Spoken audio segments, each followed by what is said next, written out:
Good day and welcome to another module of NCREIF Analytics On-Demand Education. This module is a 10-minute introduction on how to use the Percentile Distribution feature in NCREIF Analytics.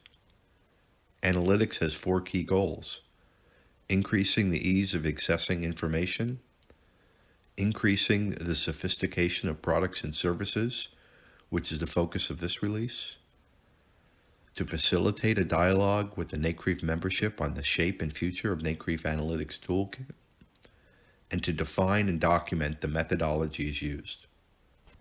The latest feature added to NCREIF Analytics is the ability to show the percentile distributions for each of the KPIs.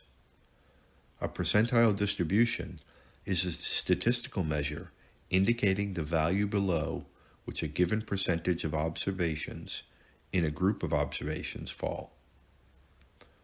For example, the red section in the normal bell-shaped distribution curve shown below, the 25th percentile, is the value below which 25% of the observations may be found.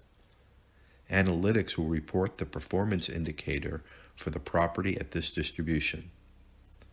The analysis uses the same methodology as the analytic indices, using one-year trailing individual property level KPIs to construct the datasets. Members may access the site from the NCREIF member home site. The analysis is initially available in the Market Performance and Market Operations reports. The other reports will be updated in the next release. For this presentation, let's explore the Market Performance Report.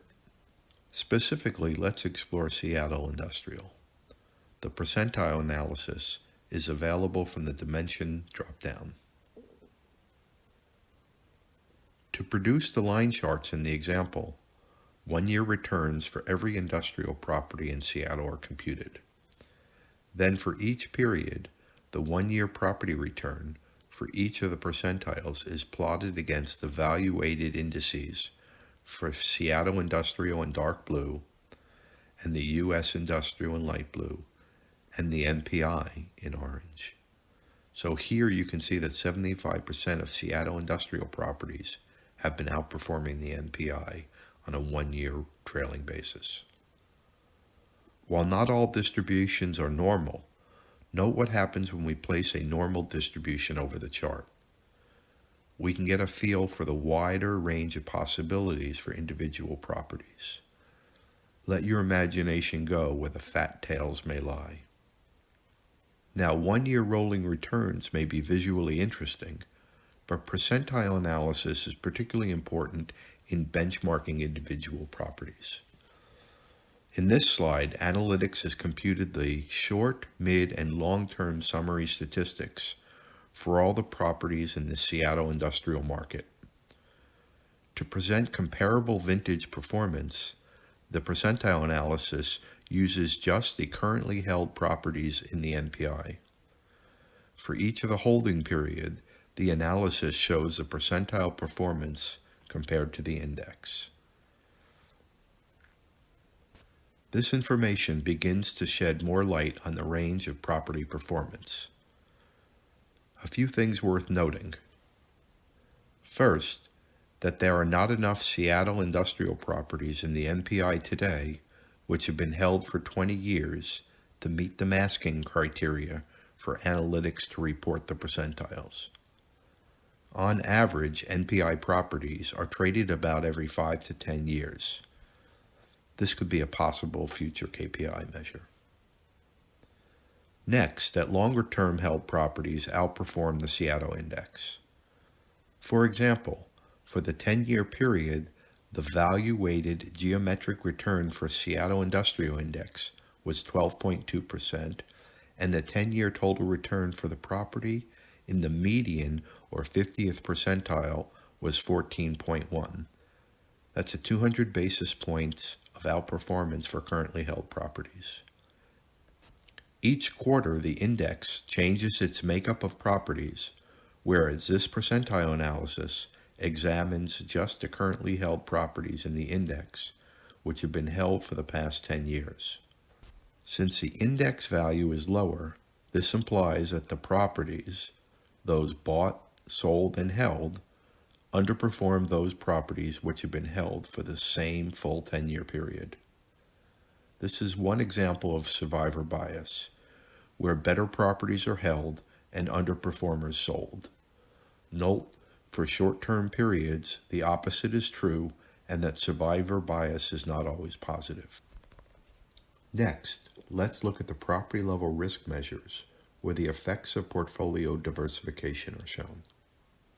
For indices, the statistics use each value-weighted index annual returns to compute the historical standard deviations, whereas for the property percentiles, the volatility is the mean standard deviation from the distribution of the property's historical annual returns. Here we are looking at the 15-year measures, and the returns have 160 basis points survivorship bias. Note that the volatilities of the properties are also noticeably higher than the index, and the correlations to the NPI lower. Properties which are less than perfectly correlated when combined into a portfolio have lower volatility. Here you can see the effects of portfolio diversification math at work. Volatility is a good example of distributions which are not normal and are right skewed due to that the values cannot be less than zero. Also shown for these samples are the count and market value. For example, in this analysis, over the past 15 years, the Seattle industrial market has had an average of 125 properties, whereas currently, using a 15-year hold, the property sample contains just 15 properties, or just over 10% of properties were held over this period. In addition to the market performance report, the percentile analysis is also available in the market operations report, where it is available for each of the KPIs in a collection. For example, shown below is the Seattle industrial vacancy rates. Note that nearly 75% of the properties currently reporting have no vacancy. Please note that the percentile analysis is performed in real time, and for some reports can take longer to compute the statistics. In the knowledge base, we have links to all of the templates and expect the video libraries soon. This wraps up NCREIF's on-demand education module. If you have any questions or suggestions, please ask the question to knowledge base or call the staff at NCREIF. Thanks again.